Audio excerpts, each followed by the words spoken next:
శ్రీరామ్. దాశరథి శతకము. శతకకర్త కంచర్ల గోపన్న.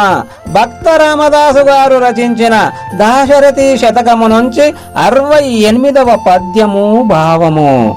శ్రీరామ, నా పూర్వజన్మ ఈ జన్మ పాపాల నుంచి విముక్తిని చేసి ఎల్లప్పుడూ నీ కీర్తనలే పాడేటట్లు చేయుమా.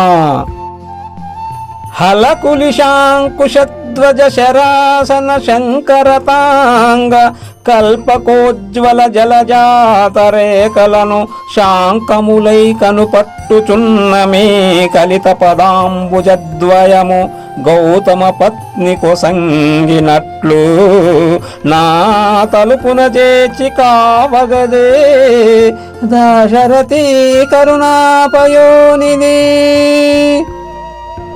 ఓ దశరథ రామ, అహల్యను శాప విముక్తను చేసిన మీ పాదములందు నాకు నిశ్చల భక్తి కలుగుగాక. నీ పాదములందు నగలు, వజ్రము, అంకుశము, ధ్వజము, విల్లు, చక్రము, కల్పవృక్షము వలె పద్మరేఖలు స్పష్టంగా కనపడుచు ప్రకాశించుచున్నవి. జై శ్రీరామ్.